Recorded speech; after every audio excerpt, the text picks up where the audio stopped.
Hello there, this episode is sponsored by italki. If you're looking for a one-to-one teacher to work on your English, then look no further because italki is probably going to be the most convenient way that you can find someone for you. So there are loads and loads of teachers and also loads of people using italki. It's now an extremely well-established platform. And so there's a very clever search function. You can search for teachers by things like where they come from or special sorts of lessons or special things they'd like to focus on, if it's business English or if it's pronunciation or grammar or speaking or job interviews or exam stuff. You can find teachers to help you with all of those things. And then you can see the teachers' profiles. You can see videos of them introducing themselves. You can take trial lessons with them, which are cheaper. And then when you find the right person for you, arrange yourself some lessons. It's very easy to do in their booking platform. And then, bingo, you've got lots of speaking practice or English lessons built into your life. And often you don't need to go anywhere. You can do it all from the comfort of your own home using Skype or similar software.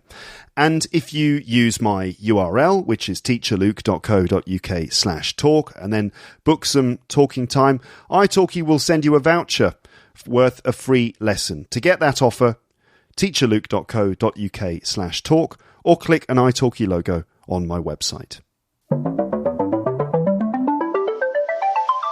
You're listening to Luke's English Podcast. For more information, visit teacherluke.co.uk. Hello, ladies and gents. Welcome to the podcast. Here's another new episode for you.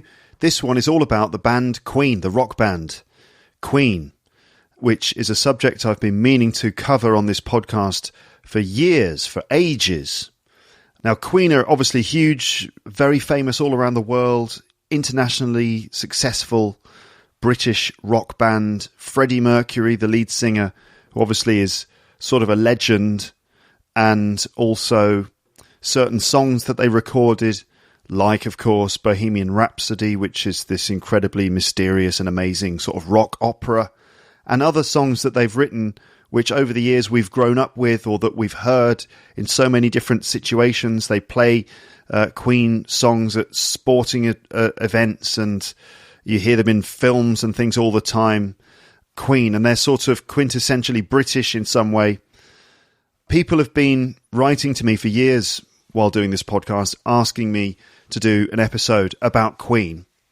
And so it's one that I've wanted to do for ages. But the problem is, I don't really know enough about them. I'm not a fan who knows all about them. I like Queen, definitely. I think they're amazing. But I'm sort of familiar with their music from, for example, hearing it on the jukebox in the pub, or watching a music video on TV one day. I never actually bought Queen records or listened to them myself. I'm just aware of them in the sort of public consciousness from just hearing their songs all the time. And there are certain tunes that I think are great. Bohemian Rhapsody is amazing. Also, I like Another One Bites the Dust because of the bass line. And so I don't really know enough about Queen in order to make an episode about this subject. And that's why I haven't done it for ages. And then recently, I got talking to a friend of mine, Alex Love, who's been on this podcast before. He's a comedian friend of mine from the UK. And Alex is a big fan of Queen, and I don't know how we started talking about it, but he said to me, have you ever done an episode about Queen? And I thought, I've never done that. And you might be exactly the right person I need to talk to about this, because you're a fan, you know about the band, you know the story, and all the things we need to know. So, in this episode, I'm going to talk to Alex about Queen and try to understand what it is about this band that's so appealing to him and to everyone. What's the story of the band, the origins, how they became so big. I want to know Alex's favourite songs. I'd like to talk about Bohemian Rhapsody, the song. Also, I'd like to talk about the film. Alex has seen it. I haven't seen it. It's a big film that was released fairly recently, covering the life of Freddie Mercury. I think the actor who played the lead role, what was his name? Rami Malek? He won an Oscar for it, I think. Lots of people saw the film, and lots of my listeners saw the film too and wrote to me in around that period saying, please talk about Queen on the podcast. Right, so let's do it. I'm going to talk to Alex. Now, I'm going to call him in a moment. I think we're going to speak on WhatsApp or something like that. You know, the way you can use WhatsApp to do telephone calls.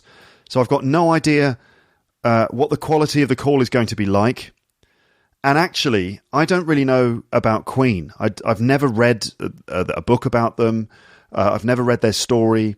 All I know is just the bits and pieces I've seen on TV and heard on the radio and stuff over the years.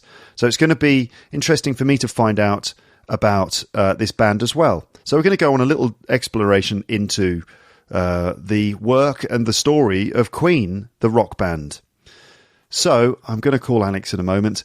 I hope and pray that the recording quality will be good, that the sound quality will be good. He's just going to be speaking to me on a mobile phone.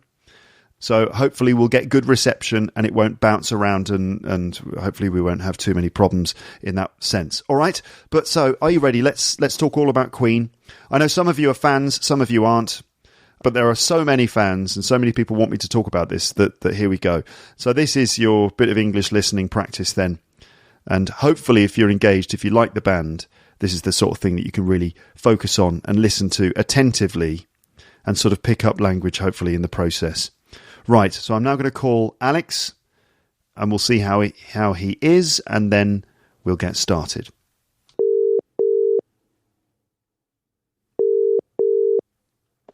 Oh! Hey, aha! Alex, speak to me. Let me hear what the sound quality's like. I'm speaking to you, Luke. Can you hear me all right? It's pretty good. How's that? It's pretty good. Let's hope we don't get invaded by robots. Well, there is always that possibility. Where are you at the moment? In my flat. In? Manchester. Manchester. All right, man. You're from Manchester now, aren't you? All right. Well, yeah, not for much longer. Really? Yeah. You're moving? I am moving, yeah. Where are you going to go? I don't know. Just gonna I'm leaving my full-time job before Edinburgh in August. So leaving at the end of July, then gonna be up in Edinburgh for all of August, and then I'm going to be moving back down south. Probably go travelling for a bit. Mm-hmm. I don't know yet. I don't really have any firm plans, but I've got a ridiculous idea of trying to do a gig. Have I mentioned this to you before? The Article 50 tour. In text, you've mentioned it, but give us the details. Well, because of the UK leaving the EU, I thought it would be quite a good idea to try and visit all 27 EU member states before the Brexit deadline. But I thought what might make it more fun is if I try and do a comedy gig in all 27 EU member states before the 31st of October. So it'll be after Edinburgh. So I'll have about 6 or 7 weeks to try and do 27 gigs in 27 countries, which logistically it might be pretty difficult to do, actually. So I'll be looking into it.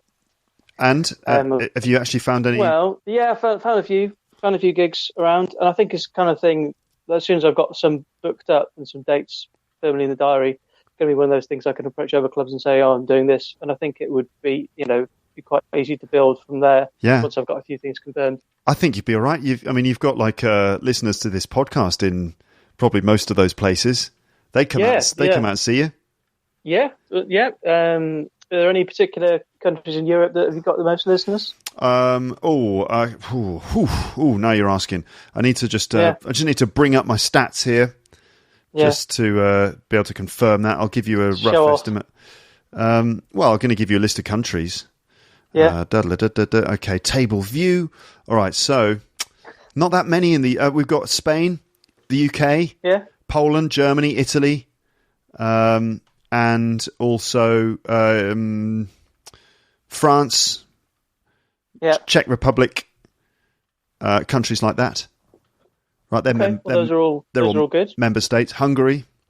Yeah. Yeah, they're all the Netherlands. They're all member states. You're fine. You'll be fine. Yeah. So that's what I'm looking to do. I think it's going to be quite tricky to organise it all. Yeah. Good luck with that. But yeah, worth looking into. I think it'd be fun. Yeah, definitely. It's quite a good concept. And it's what, an hour? It would be like an hour show. Yeah, I'll be doing the How to Win a Pub quiz. Yeah. Okay. So it'll be the How to Win a Pub quiz Article 50 tour. Right. I see. With specialist questions. Not necessarily. Then I'd have to write some new things. Just keep the old stuff. keep the old stuff. You're going. Keep what works. You're going to Edinburgh then for August. Yes, that's correct. I am going up again. And what's the story? Morning Glory. It's got How to Win a Pub Quiz. Might come as a surprise, but yeah, I'm doing that. I'm doing a midday show. What is it? What's the name of the show again?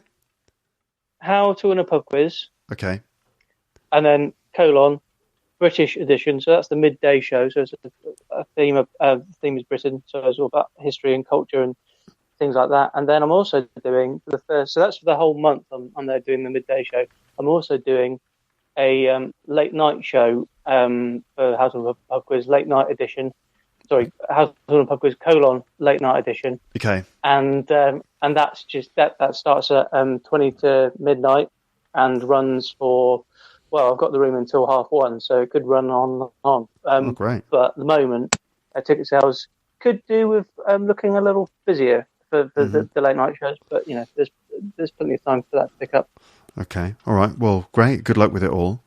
Thank you very much. But we're here to talk about all things musical today. Well, particular area of music things. That's right. I was just saying in my introduction, which I just recorded, that people have been asking me to talk about this subject for years, especially since Why have you not spoken about it before? The reason I haven't spoken about it before is because I don't know enough about it. Because I'm not a fan. I mean, if ask me about the Beatles, I can tell you anything. But are they your favourite band? Yeah, they are. Yeah. What's your favourite album? Probably the best of the Beatles. I thought you might say that. Tough one. I have to say the best of the Beatles, which is of course an Alan Partridge reference. Everyone, as was my aha, by the way, at the start. Aha, that was Alex is an Alan Partridge fan as well. So but why haven't I talked about it? Because I don't know enough about it. Yeah, ask me about the Beatles. Why not? I don't know, because as I was saying in the introduction, the only sort of exposure to Queen I got was like listening to it in pubs, listening to it in films, on TV, other people playing stuff in the car, things like that. I never actually owned a Queen album, never had any of their songs on any of my old tapes and stuff. My dad had a copy of Night at the Opera on vinyl, the vinyl one, which I think has Bohemian Rhapsody on it. It does. But I'd never sort of dug into that Queen album that my dad had. I was kind of going into other stuff. You should have. I don't know, because I always just thought Queen, a big hair rock band. Yeah. It's not really my cup of tea. I was more interested in other types of things. It was more kind of like, they were like one of those hair bands, bands with lots of hair, which wasn't really my thing. Did you like more bald people with no hair? It was just less about the hair. Like I felt like Queen was the hair was too prominent, and it was particular one particular man's hair. Brian May, but there were moments also when Freddie had some hair going on, and also is it Roger John Taylor? Deacon, he had a nice. They all had fantastic hair at some point, and that for me was the dominating. It was almost too much hair. Yeah, well, you can't hear the hair on the records. I beg to differ. I think you can hear the scratching of hair in the background on some of the tracks, don't you think? The sort of the sound of hair against the microphone. Well, they did experiment with lots of things, musically and recreationally. Did they? They did. So possibly they recorded using hair. I don't know. Yes. Well, it's certainly interesting. Anyway, we really need to get into this, right, Alex? So you're some sort of authority on the subject, then, are you? Well, not really. I just quite like Queen. That's one of my favourite bands. So, can I just ask you something? I own. Yeah. Yeah. I own nine studio albums. 9. Yeah. Yeah. Yeah. They have 15. Oh, okay. I think. Yeah. All right then. Just haven't bothered with the others. Do you have? I'm going to ask you some other questions. Do you have a Queen T-shirt? Yeah. No, I don't. I've been looking for one, but I just haven't found a good one. Okay. Do you have? Have you at any time in your life had a poster featuring any member of the band on your wall? No, I haven't. You don't seem to be qualified to be on this podcast. Let me ask you another one. I've got 9 albums. You got 9 albums out of 15. Yeah. Okay. Yeah. Have you ever read a book about the band or any of its members? No. Okay. I just wanted to come on the podcast, to be honest. Have you ever read an article about the band or any of it? Yes, you have. Yeah. Okay. Yeah, I've read an article. In Just the one article. One article in NME. Okay. Have you seen any of their videos, their music videos? Oh, yeah, I've seen lots of videos, and I've seen the musical "We Will Rock You" 3 times. You've seen Okay, that's in your favour. That's pretty good. I think I've just got back in the game now. You're back in the game. You've seen "We Will Rock You" 3 times. That's actually kind of a big one because I guess a lot of tourists who come to London go and see that musical. I don't think it's running anymore. Is it not? No, it was running for about 10 years. Okay, but you know about the band, right? Yes, I know. Yeah, I do. Okay, yeah. okay, and I like the music a lot. Yeah. What does it? What does it mean to you then? The music of Queen. Tell us how personal it is for you, Alex. I don't know, it's just something that some bands you just connect with, and some bands you don't. Mm-hmm. And obviously, in your case, you haven't connected with Queen. But for me, it's just they've always been there really throughout my life. I remember when I was about 4 years old in 1989, and I remember singing along to "The Invisible Man" by Queen on the Miracle album. Mm.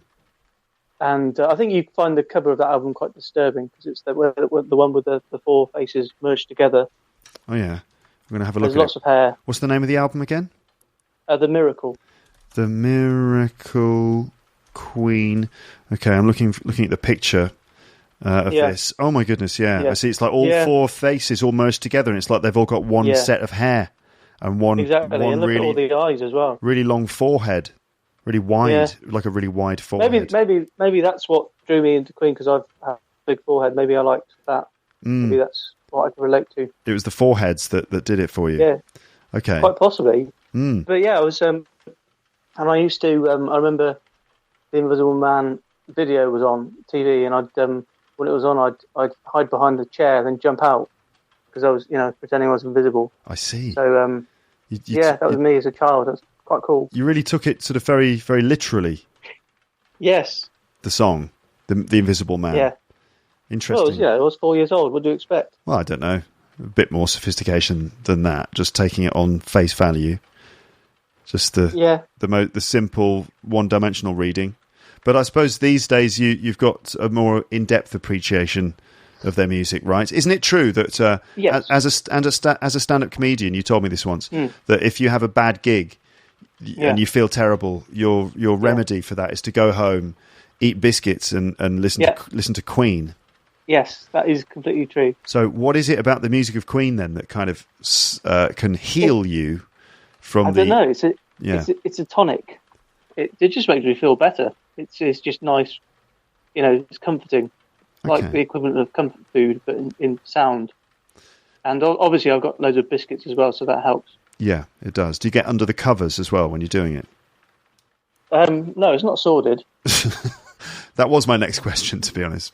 Don't need to ask it now. What was I going to ask you? So, how would you describe their music then? What does it sound like? It's there's a lot of things going on. There's a lot of obviously there's the Queen. There's the layered vocals of Brian, Freddie, and Roger, harmonising. That's probably the harmonised Queen song sound that people associate with the band, and lots of guitars, lots of drums, lots of amazing vocals, and John Deacon just holding it all together with his bass. Nice. What's their appeal then? Do you think? It's just because it's so varied and it's fun as well. They don't take it's fun to listen to. It doesn't, although there is more emotive stuff, particularly in the later years. It's that sense of fun and experimental. Freedom to experiment and try things out. Yeah. Would you kind of categorise their music? Well, it's rock. It's hard rock, I suppose. But it's the 70s Queen were different from the 80s Queen. The 70s Queen were a lot more experimental, whereas in the 80s they kind of did a lot more radio friendly stuff. Yeah. there's some good songs, but for me, I prefer 70s Queen. 70s Queen is a bit more like sort of hard rock or progressive rock. Yeah, and experimenting, doing weird things, and just the sheer ridiculous. Yeah, that was kind of the 70s, isn't it? It was a very sort of flamboyant time. Yeah, and a kind of experimental and flamboyant period. Okay, so in terms of like their global success, because they're an international phenomenon, aren't they? Yeah. Which version of the band do you think it is that sort of is so well known, and why would you say? It's probably the Live Aid version, isn't it? That's what people associate. Freddie Mercury in his white vest, strutting around with his moustache, getting the whole stadium involved. That's probably what people associate. But then, I think people do have a certain connection with the band's music.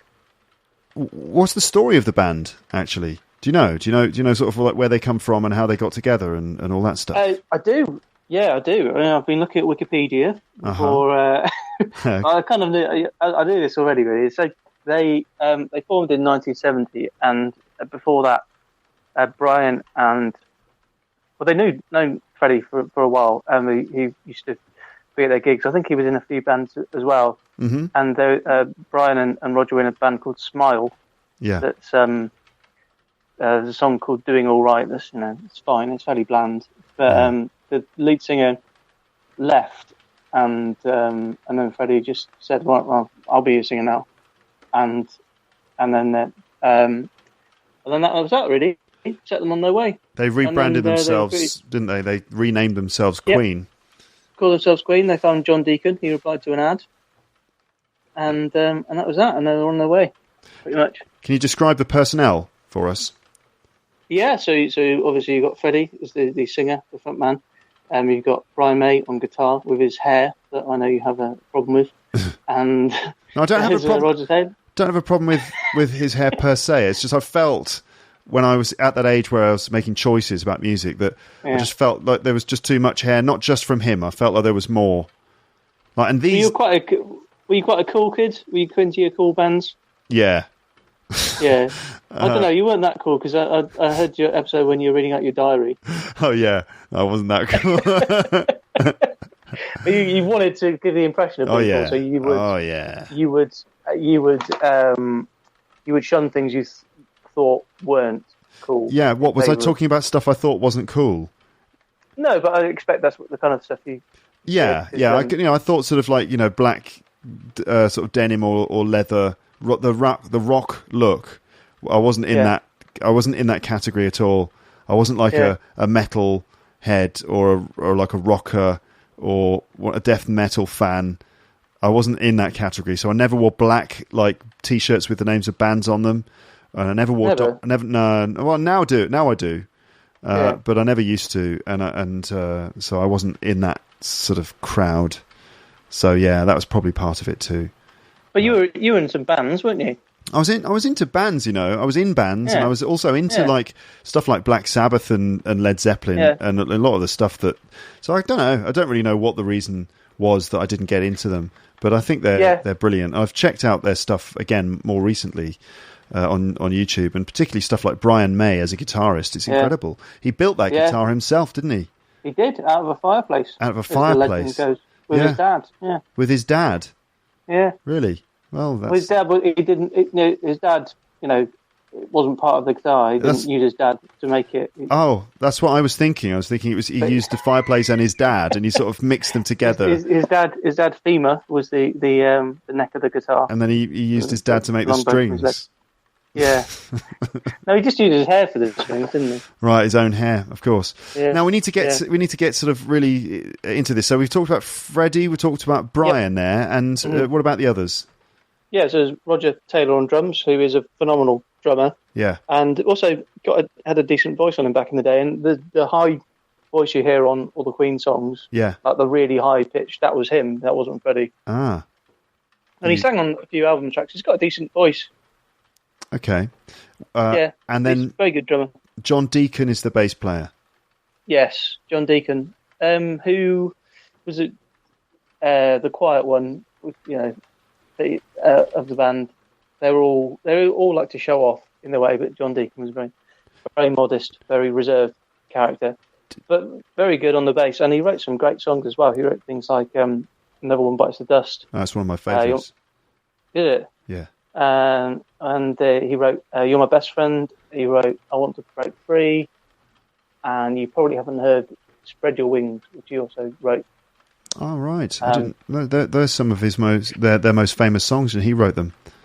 Yeah. That's the thing. Each member of the band wrote, possibly, it wasn't a number one, it was certainly a hit single, which is quite rare for bands. Yeah. So each member, because initially in the early days, they all used to compete to see who could get the best, well, their songs on the album. So they'd all go off and write stuff, and then all come together and try and push for their songs to be included. Because then that means they got more money. But eventually, they, I think it was possibly around the time of News of the World, they just every song was credited as Queen. They took an equal share. But in the early days, they're all competing to see who could get the most songs on the albums.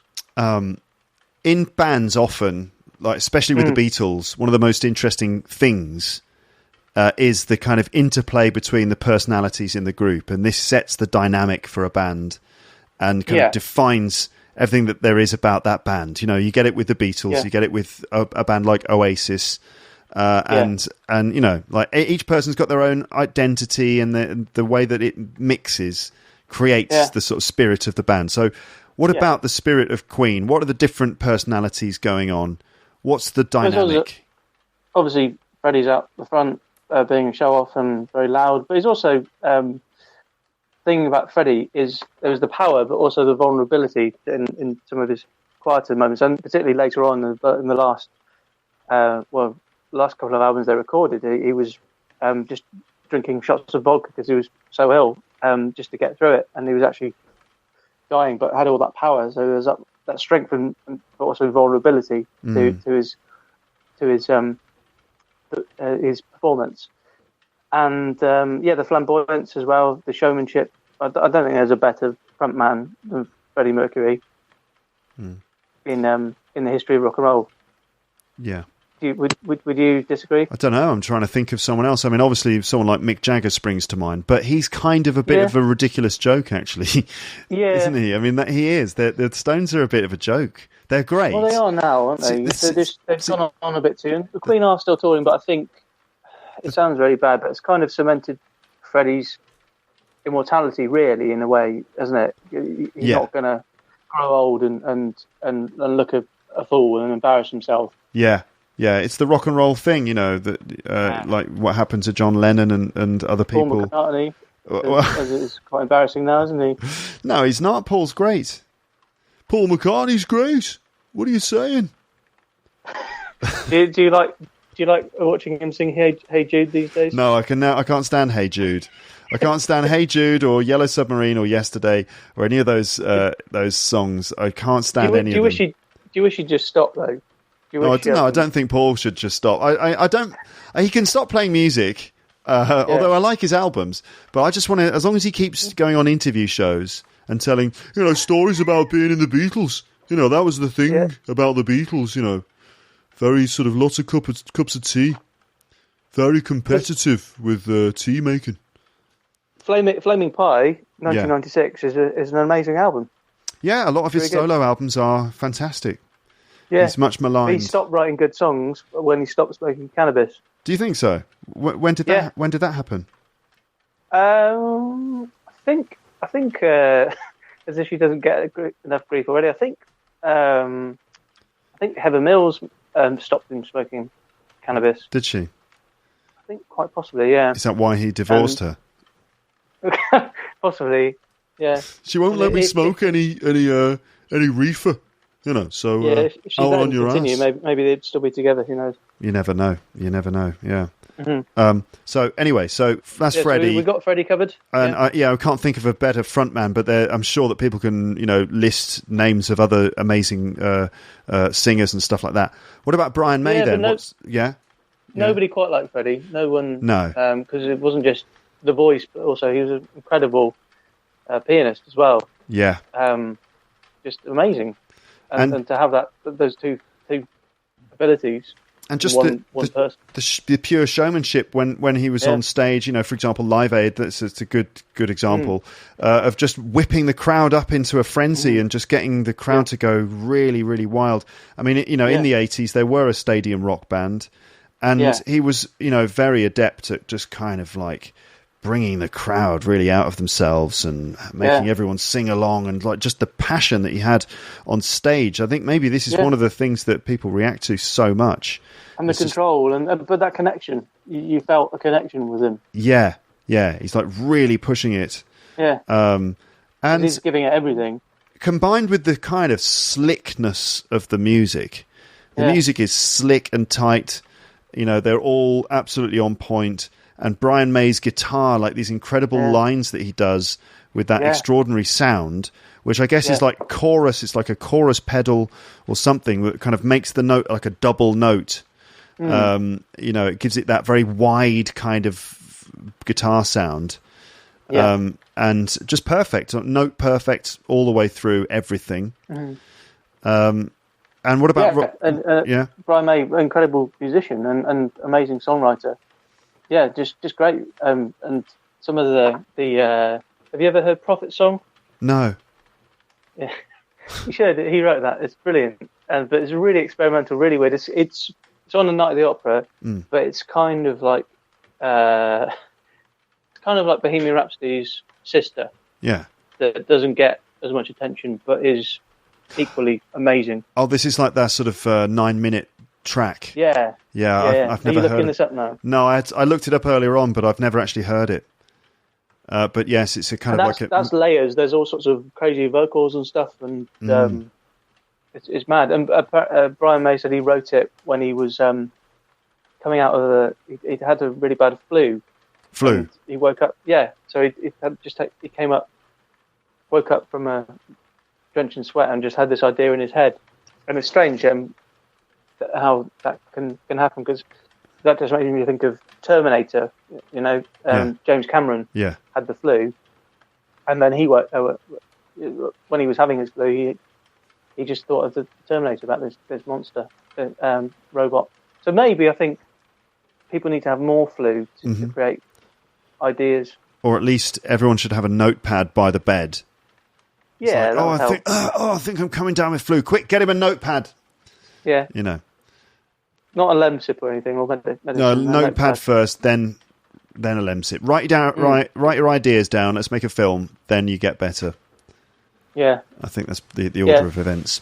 What was Brian? That was Brian May. What was Brian May like as a person? He's a very nice man. Yeah. And he likes his badgers. He likes his badgers, the animals. Yeah, because in the UK, there's for the past, it's been a while, about 8 years, there's been a Badger Cull. So people have been trying to keep down numbers because they think that badgers spread TB, but there's no actual scientific evidence for this. Actual evidence for it. These badgers are animals that live wild in the English countryside, and they, they've got like black and white stripes going along the length of their head. If that helps anyone, they kind of got grey fur. They're fairly large, like sort of maybe slightly smaller than a fox, or maybe around the same size, lower to the ground. Bigger than a fox. Bigger than a fox, lower to the ground, and white and black stripes across the face. And so people's massive paws, really. Some people say that claws.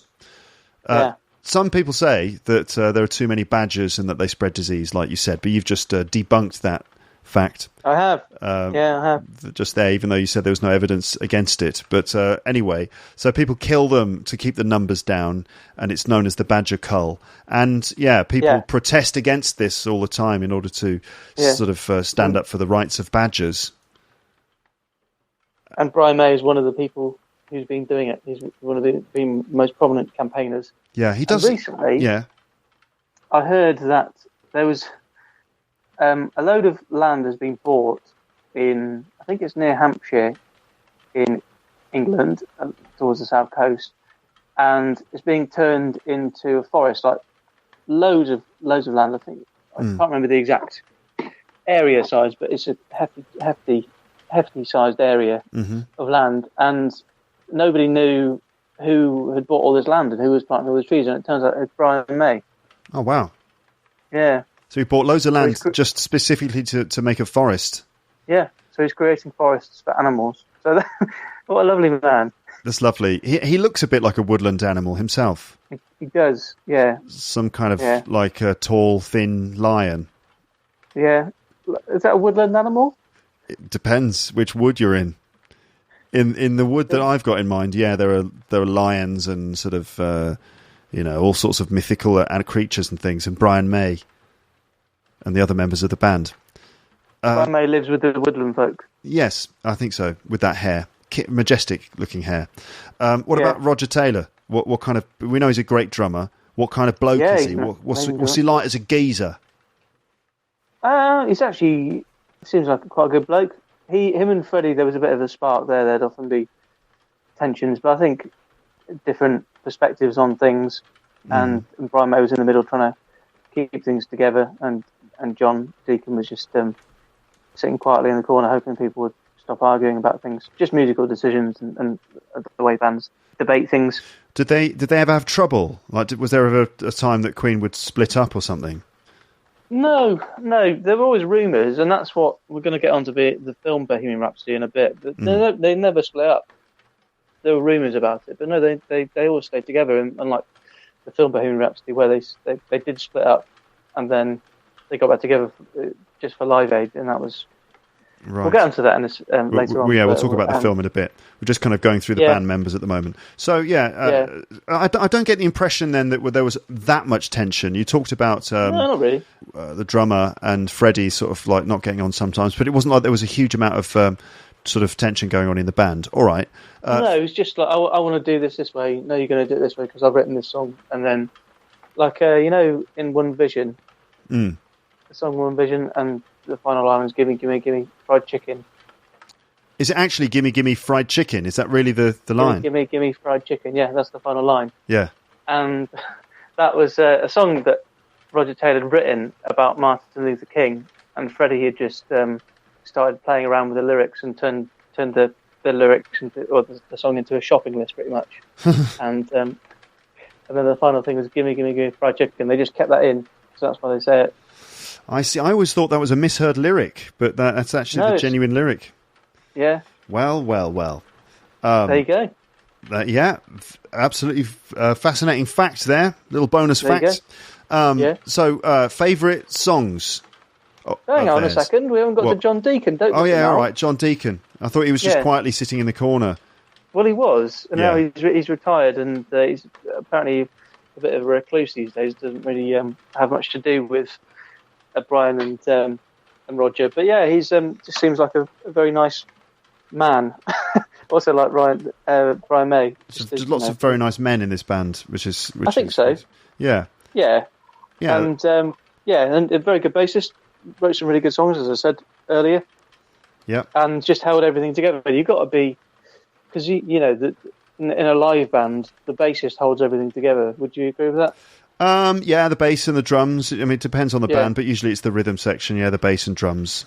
Yeah, and you've got to be a good bassist to keep up with the rest of Queen, I suppose. Yeah, absolutely. God, I've tried to play bass on some of their songs. It's difficult. Yeah, I wanted to do Bohemian Rhapsody with my cousin in that band I used to be in, and we practiced that a few times. But bloody hell, that's difficult. Ooh. Do you remember when were you there at the Gemma's Rockyoke party? Weren't you? I was there. Yeah. And you witnessed the spectacle. Yeah, didn't you sing? What did you sing? I sang Bohemian Rhapsody. Wow. Yeah. Well, it's an absolute smash, right? And it's known all around the world. People sing it at karaoke all the time. Tell me about Bohemian Rhapsody. Is it your favourite song of theirs? It's a very special song, but it's not my favourite. Just because I think it's a bit of the easy option, isn't it? You could just when I listen to Night of the Opera, I often skip Bohemian Rhapsody.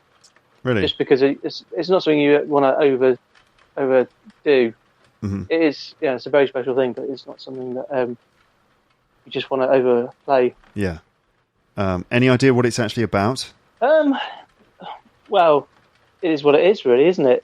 It's just a mad thing going on inside Freddie's head.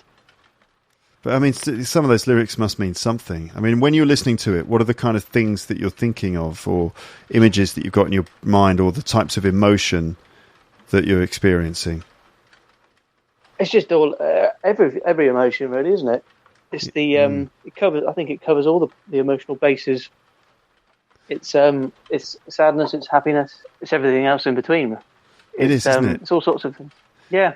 Yeah, it really is. It's just... I mean, it probably hits all the emotive notes, but also pretty much all the musical notes as well. I think it covers everything. I think every note is included in the song. That's every single note. That's part of why it's so magical. Like literally all the notes are in there. Not necessarily at the same time. It feels very special. It's just like how it's layered and builds and then there's a crazy bit in the middle and different sections, and it's incredibly like memorable. You can sing along to it. The lyrics all sort of seem to catch our imagination. You know, we start to imagine, is this a story? Is this about something specific that's happened? He's like talking to his mum, and there's like a murder involved, and then these sort of reflections about nothing really matters anyway. And it's kind of really kind of hits a certain kind of mood of we all feel like that sometimes, of like that, well, you know, just nothing really matters in the end. It's just it's like very sad, but also very kind of calming and triumphant. It's really, really extraordinary, incredible, and the musicianship and the musicality. And of course that bit where it goes down, right, and everyone headbangs like in Wayne's World. It's incredible. It's a stunning piece of work. What's your favourite song then, if it's not that one? Oh, it's difficult to say. Do you have a favourite? Favourite song? Oh, I don't know. It's so many. Name some of your favourites then, if you can't pick one.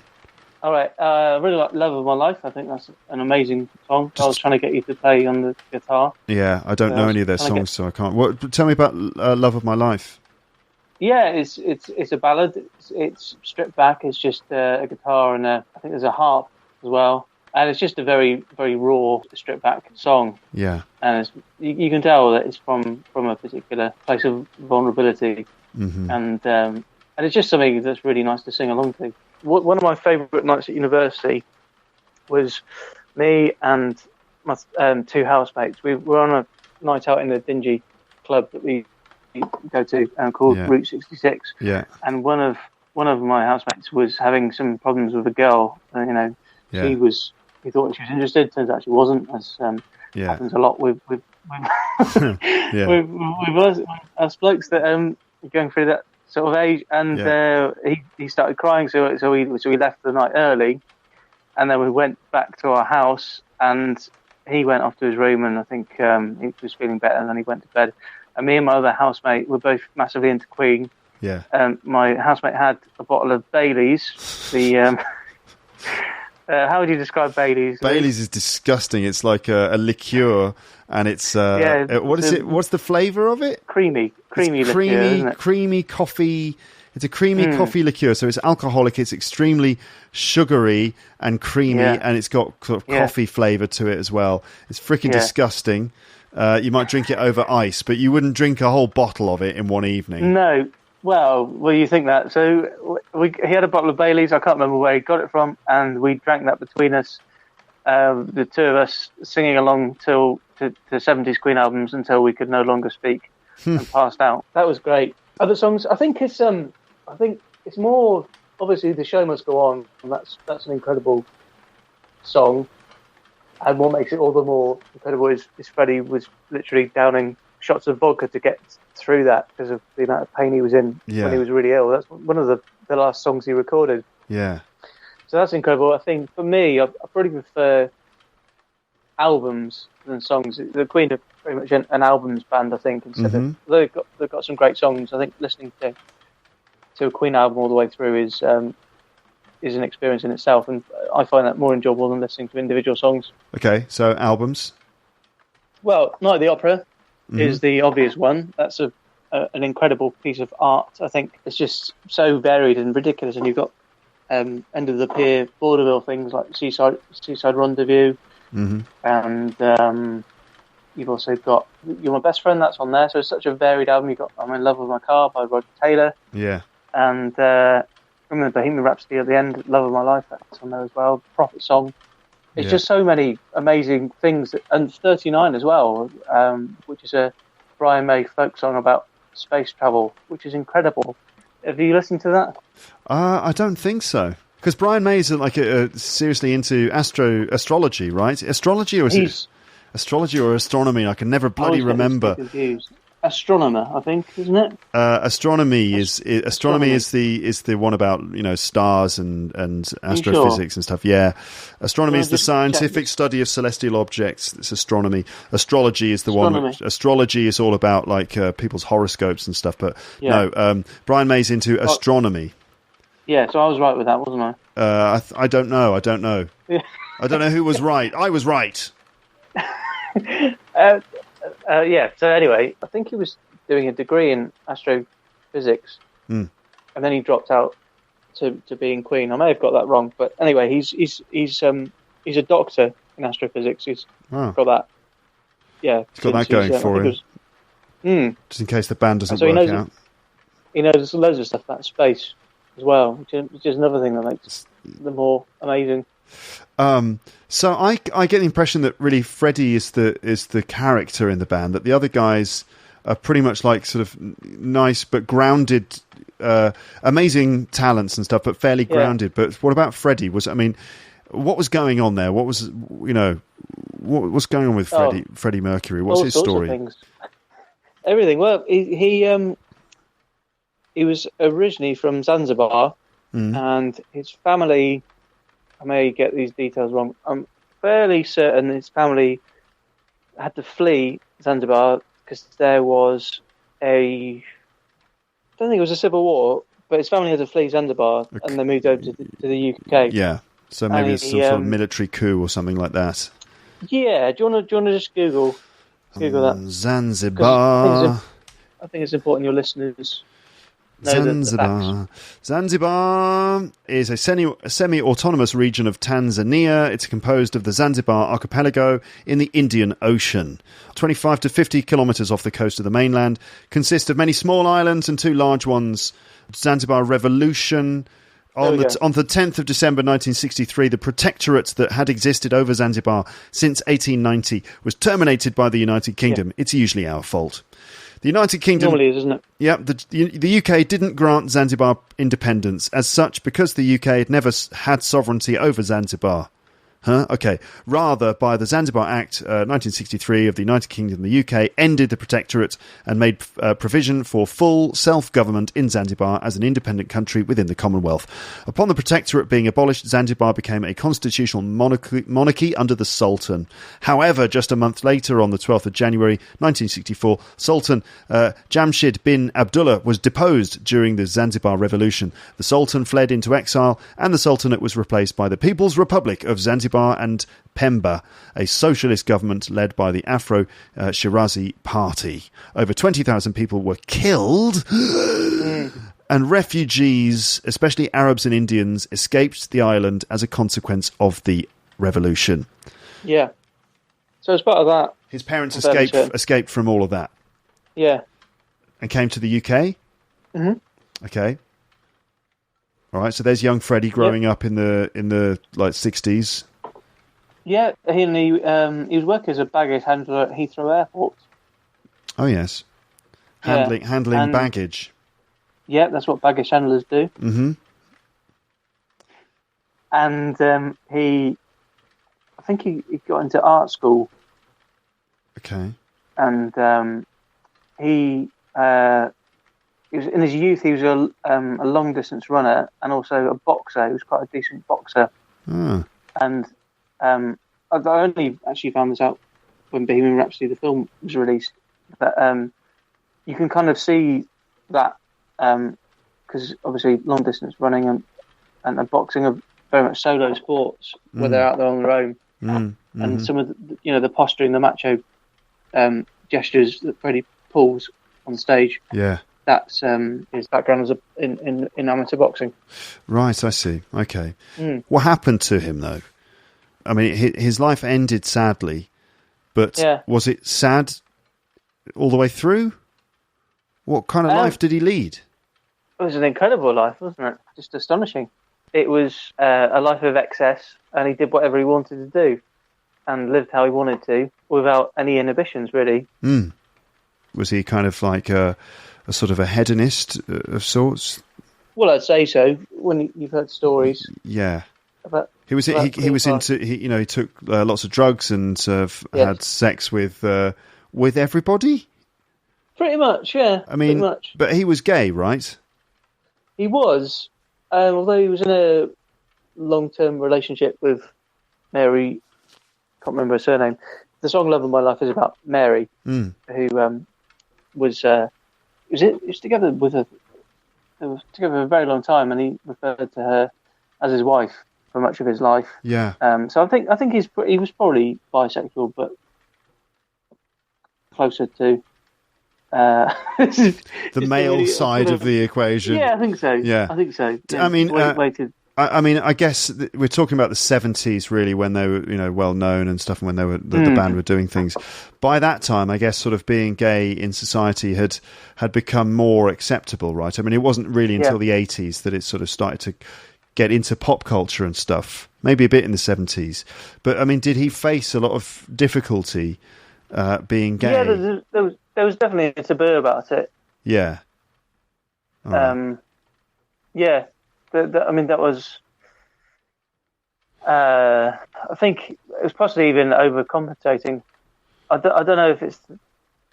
I think obviously I can't speak from experience, but people I know from school who have since come out as gay, when in the younger years they were, always in a relationship with someone of the opposite sex. So possibly that overcompensating, just not knowing how to deal with things due to society and expectations and all that sort of stuff. Mm-hmm. But then, he kind of made it in the band and got super famous and everything and successful. Yeah. Did fame kind of did it work for him? Because it doesn't work for some people.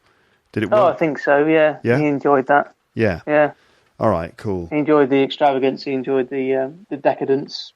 Yeah. And and there's stories of some party that the Queen had where they had dwarves walking around with trays with cocaine, little mountains of cocaine on trays walking around.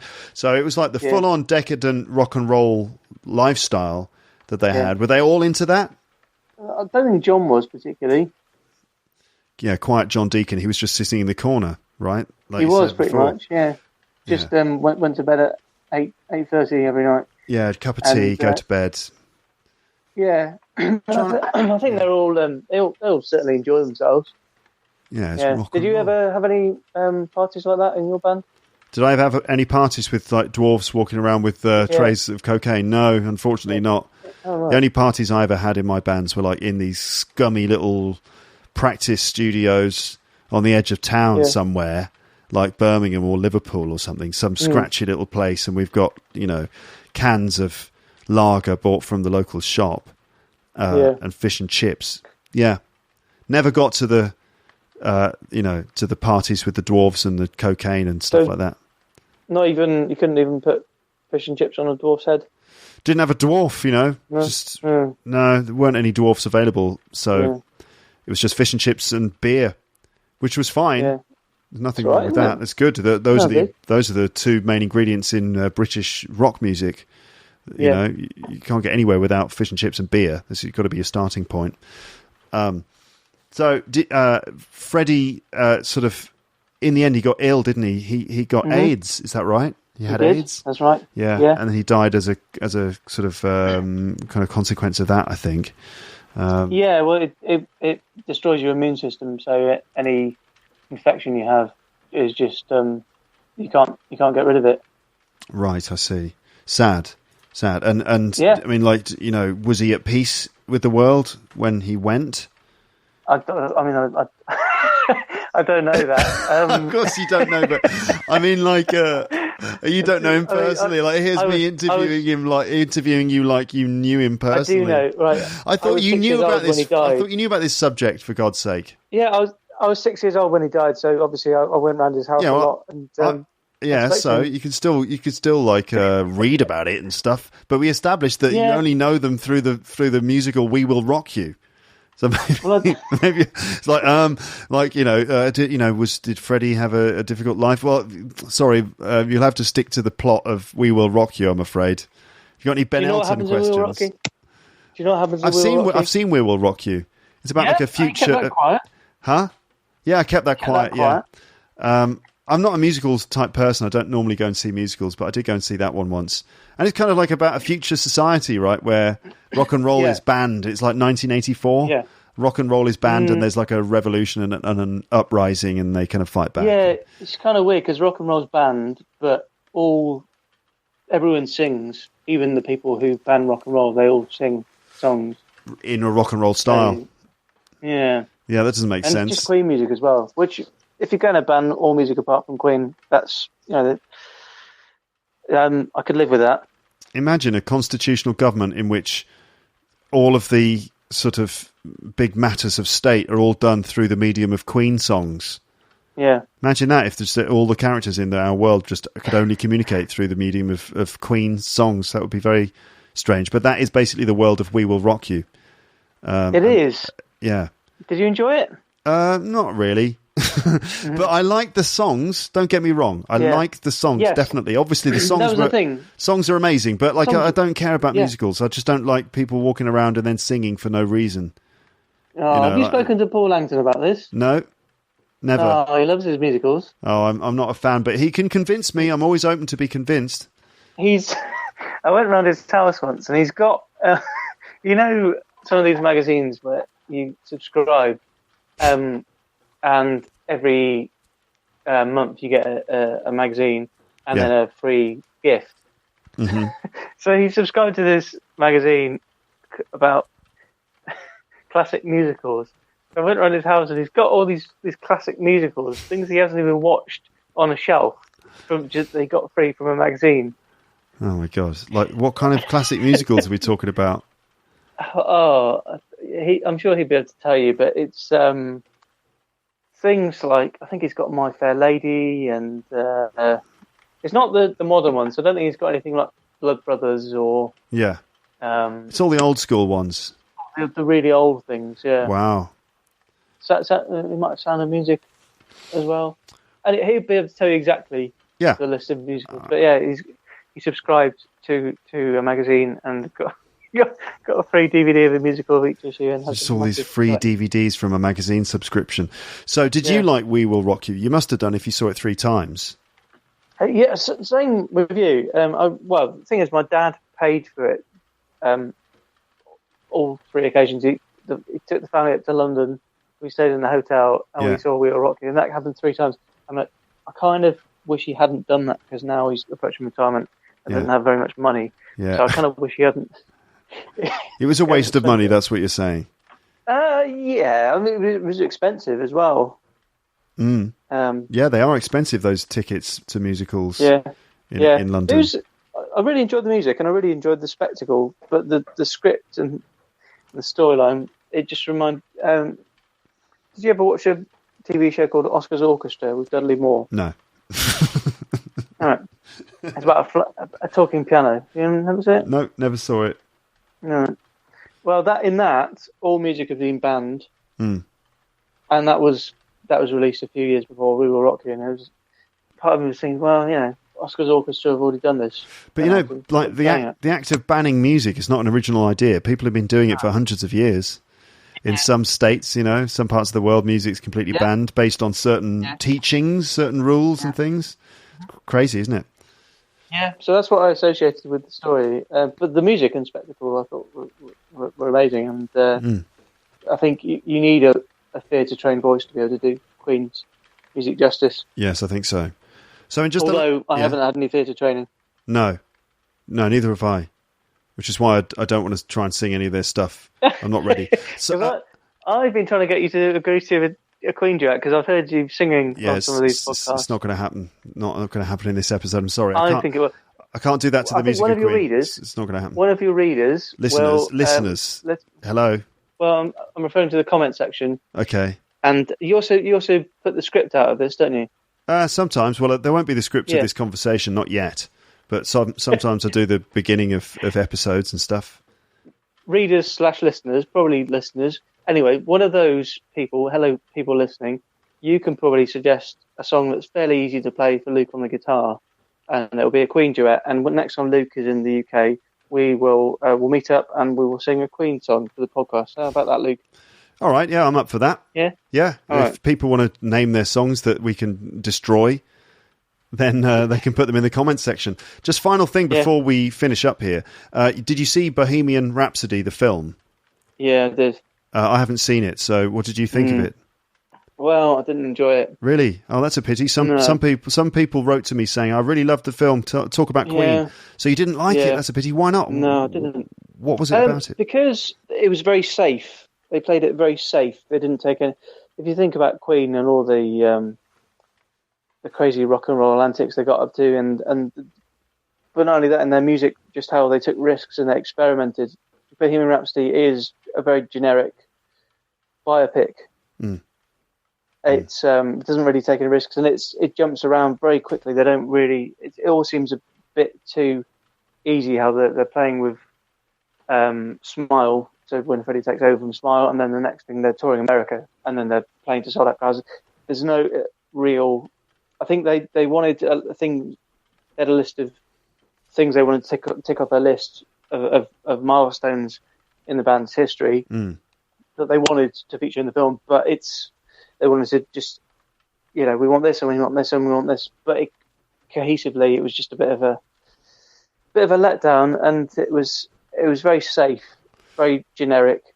Yeah, and because I expect with the case of like Freddie in particular, there's you could do a much more edgy telling of his story with not shying away from things that he did in his life and stuff like that. Well, that's what Sacha Baron Cohen wanted to do. But I saw Rocket Man at the weekend, which is really good. Have you seen that? No, but it's directed by exactly the same person who did Bohemian Rhapsody, right? Not entirely. No? It's Dexter Fletcher picked up after Bryan Singer got sacked, and it's a different writer. But that plays around with it's more like a musical, and it's so Elton John's telling the story, and it's so they can take a few liberties, and because it's from him, he's telling a story, it doesn't have to be true, and then they can there's all sorts of visual things they can do, and things a bit more experimental, visually. Yeah. So it was just a bit bland, and it's disappointing because I love Queen. I was looking forward to seeing it, and the finale is just Rami Malek, he's all right. He won an Oscar, and he's okay, but he's just miming along to Freddie Mercury. Yeah, it's just him doing the Freddie Mercury like big stadium rock concert thing, right? Yeah. But interestingly, there's the official Queen tribute band.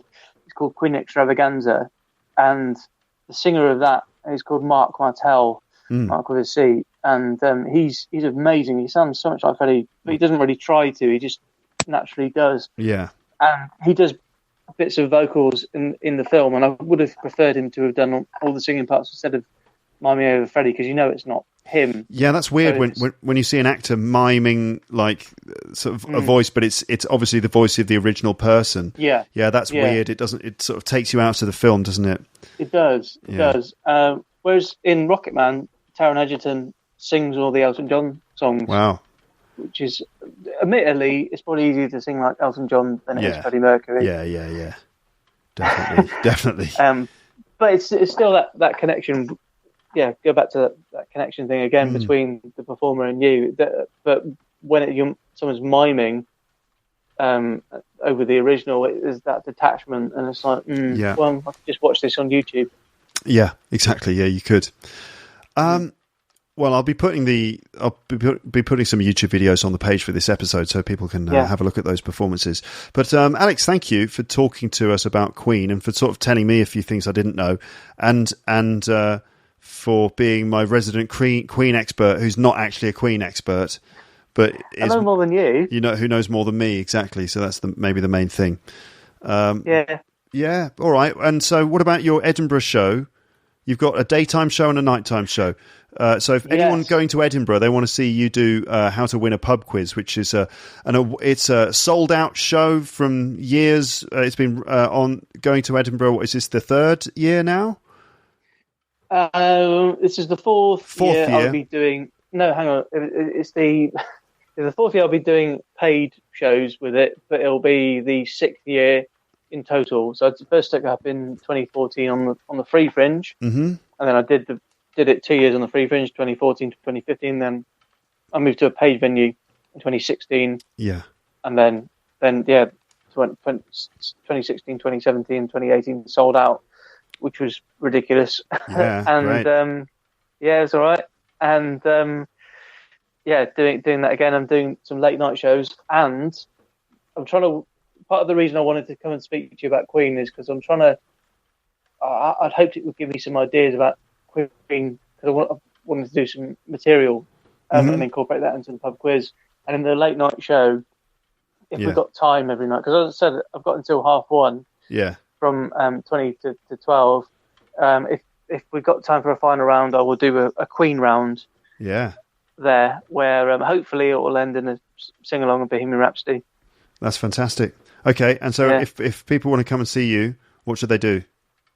So they can find me on the Edinburgh Fringe website. So you can, if you search for my name, How to Win a Pub Quiz. There's the British edition, which is at midday. How to Win a Pub Quiz. Like you've said that so many times now, Alex, that you've turned it into one single word. You realise that, don't you? How to Win a Pub Quiz has become just a single word. But for my listeners, they're like, sorry, what was that? How to Win a Pub Quiz. What accent was that? How to Win a Pub Quiz. I don't know. Was it a BBC? Was it a BBC? No, sorry. You said, sorry. What was that in a weird accent? What? I said what? You said, sorry. What was that? Sorry. What was that? Like you said it in a Eastern European accent. Did I? I thought I did it in a sort of a posh accent or something. But anyway, maybe it could have been a Eastern European accent that I did it in. But anyway, that's what they're thinking. They're going, sorry, what? What was that? Yeah. So say the name of the show in the quick way that you've been saying it, and then say it in a slow way, please. Now, do that now. How to Win a Pub Quiz. How to Win a Pub Quiz. Yeah. How to Win a Pub Quiz. Right. And sorry, tell us when and where we can see it again, because I still don't know. You can see the midday show, the British edition. You can see that at Stand 2, which is on York Place in Edinburgh. And you can also see me at the late night edition, which is at Stand 1, which is downstairs, and the capacity is 140. Ooh. Yeah. Very so it's going to be a lot more admin. So, we'll see if I can fill it. I'm not feeling totally confident, but then I didn't. When I first took the show up to Edinburgh, I honestly thought there would be people queuing up around the block to the box office demanding refunds. Really? Did you really? Yeah, I did. But there wasn't. No, quite the opposite. Thankfully. So hopefully the late night shows will do well. Yeah, it's going to be brilliant. Late night shows are always good fun. Yeah. Yeah. Okay. When are you coming to the UK, Luke? When are you gonna do our duet? I don't know. I think I might be there in July or something. I'll let you know so that we can sort out a duet. We'll go on Moz's boat. We haven't asked him yet. That would be great, wouldn't it? We should spend an evening on Moz's boat. We'll have to be careful about what we tell police officer Paul about what we're doing. Yes. Yeah, that'd be really cool. It would be. All right. Yeah. Well, let's make that happen at some point. But otherwise, Alex, thank you for coming on the podcast, and good luck. Well, hopefully you got something useful out of that. Yes, I think I did. We talked about Queen, so mission accomplished. Yeah. And have a good run in Edinburgh, and I'll see you, soon, I hope. Yeah, hopefully. It's been 2 years, hasn't it? It's been ages, yeah. All right. Okay, well, say goodbye to the people of the world. Goodbye, people of the world. Goodbye, Luke's listeners. Goodbye, Luke's readers as well. Yeah. Goodbye to everyone from Alex. Yeah. All right. Well, have a nice rest of the evening. Thank you. Are you still recording, or are you gonna? Still recording now because I haven't done. I don't know how to end these conversations. I don't know. What should I do to end a song? No, I can't sing a song. Like, what should I say to end the conversation? Could you bring the robot in? No. But you could, like, when you edit it. No, I can't do that anymore because my computer's audio doesn't work, and I need the computer to help me create the robot. I mean, help me start up the robot to enter the commands into it. You see? Well, the robot was very upset. They'd been left all that time. Yeah, well, yeah, they're mental though, aren't they? You know, one of them wants to kill me, and no, I didn't create them. I bought them online. One of them wants to kill me and take over the take over the world and kill all humans, and the other one is just upset with the politics. Who's the one who really wants? They really fancy you, and they really. That's English Robot 4000, who's just a bit creepy, and she's just a bit too. I don't know, like it's a bit forward and a bit creepy in the sense that she's like a bit stalkerish. Well, I suggest firing them up, getting them up and running, and then... But what I meant was, how do I finish this actual conversation? I don't mean an extra thing to be added on to the end of the episode. I mean, how do I finish this actual conversation? What shall I say to make this stop? We're still recording, then? Yeah. Oh, well, you could stop recording. Yeah, but I can't just stop recording. There needs to be some sort of like soft landing before I press stop. Don't you think? Well, you've already done that. You already thanked me for coming on. Okay, well, I'll just thank you again. Thanks again for coming on. That's all right. And goodbye and good luck. Goodbye. All right. Still recording. Still recording because it still doesn't feel like it's been a good enough ending. I don't know. Like, I just feel like you need to be like, well, thanks everyone. Have a great. That's difficult because they're all listening at different times, so you can't say have a great morning because it might be the evening. Have a great time, guys. Speak to you soon. Bye. That's it. Can you do that? Yeah. Go on. You want me to? Yes. All right. You're going to edit all the other stuff out? Yeah. So what are my lines? You have to say, well, thanks. It was great to speak to everyone. You've already done that, haven't you? I have, yeah. Yeah, I know, but I just... okay. Because I think that I've probably missed the opportunity to do a break, but I haven't, because all this is going to get edited out, all right? Yeah. It's all going to get edited out. Thank you, Alex. But this could be on the Patreon thing. Yeah, maybe. Yeah, people could pay for this bit. It might just be a free bonus extra in the app. Yeah. Luke failing to say goodbye to Alex. Yeah. All right. Okay, well, this really is it now, though. I'm going to stop recording. Are you going to hang the phone up, or are you going to stop recording? I'm going to stop recording right now. Yeah. So that was Alex Love there, talking about one of his favourite bands, Queen. I hope you managed to follow all of that. I understand that the sound quality wasn't exactly perfect, and Alex can be a bit of a mumbler sometimes. He mumbles a little bit. But this is good practice. Not every conversational bit of listening that you'll do will happen in completely perfect acoustic conditions. It's good training to listen to conversations like this from time to time. So I know that plenty of you out there are big fans of Queen, and you might have things to say yourselves. So I'd like to invite you to leave your comments in the comments section on the website. You can write responses to any of the things that came up in this conversation. And here are some questions for you too. These are pretty much the questions I asked Alex, I think. So if you want to, you can have a go at answering them as well. So the questions are this. First of all, how did you first get into Queen? And by get into Queen, I mean become interested in it. I don't mean actually join the band. Ha ha ha. But how did you first get into Queen? Secondly, what is their appeal? Why are they popular? What's their appeal to you personally and to everyone, in your opinion? How would you describe their sound? So what does their music actually sound like? What's the story of the band? Do you know their origins and how they went on to become such a huge band? Maybe we missed some things in our telling of the story. What are your favourite songs of theirs and why? What is Bohemian Rhapsody all about? And I mean the song. What about the film Bohemian Rhapsody? Have you seen it? What did you think of it? Did you like it, unlike Alex? And what were your reasons for liking it or disliking it? And have you seen Rocket Man, the Elton John film? And then what can you tell me about the individual members of the band? What was the dynamic between them all? because for me, the dynamic between the members often seems to be the secret to every band's magic. So do feel free to write some things in the comments section in response to any of those questions. Now, what about Alex's comedy? He's going to the Edinburgh Festival again. So if you're heading up to Edinburgh for the Fringe this year, why not check out Alex's show, which is always a hit at the festival. It's called How to Win a Pub Quiz, and it's part stand-up comedy show and part pub quiz. It's described in the Fringe website as being an interactive comedy game show, and it is a lot of fun. You'll see the link to the page on the edfringe.com website here on the page for this episode on my website. That's tickets.edfringe.com, and then just search for Alex Love. His show is on every day during August, except the 12th of August. It's at 12 noon, so that's midday, at the Stand Comedy Club, Room 2. Tickets are available at tickets.edfringe.com, or just click the link on the page for this episode.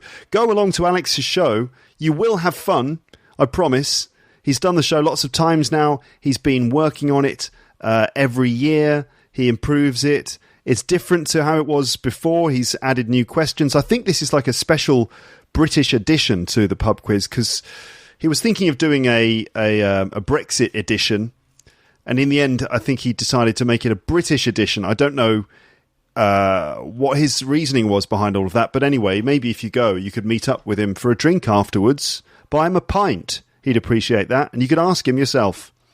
So there you go. Tickets.edfringe.com. Search for Alex Love, How to Win a Pub Quiz at the Edinburgh Fringe every day except the 12th of August at midday at the Stand Comedy Club, Room 2. Right, so that's pretty much it for this episode. Just before we finish, I'd like to give you a reminder about premium content. I've uploaded Series 13, and Series 14 is almost ready to go. So plenty of premium stuff available now for you, and it's all about repeating, demonstrating and clarifying language, which has come up naturally in conversations on the podcast. And there are pronunciation drills focusing on different aspects of pronunciation each time. Episodes and PDFs are available in the app and also online. To get the Luke's English Podcast app, just go to the App Store on your phone and search for Luke's English Podcast app. And to join up to LEP Premium, just go to teacherluke.co.uk/premium to get started. Again, things might be a little bit quiet with the free podcast over the next few weeks, but premium episodes are coming. Okay, so I look forward to reading your comments about Queen as they come in. It feels like I should be doing a song at the end of this episode, but there's no song from me. Alex requested a song. In fact, he requested a duet. But no, there's no song, just because I don't really feel good enough to tackle a song by Queen, and I think a duet over the phone would have been impossible. The songs, Queen's songs, are all a bit too technical, and Freddie's voice is so strong and has so much range to it that it's hard to do covers of Queen songs. But perhaps if I somehow meet up with Alex, we can do some kind of duet, which I'm sure would be absolutely horrible. But if that's what the people want, that's what I'll do. Okay, so maybe that's something that we can arrange in the future. But for now, ladies and gents, that is the end of this episode. Thank you so much for listening, and I'll speak to you again on the podcast soon. But right now, it's just time to say goodbye. Bye, bye, bye, bye, bye, bye, bye. Thanks for listening to Luke's English Podcast. For more information, visit teacherluke.co.uk.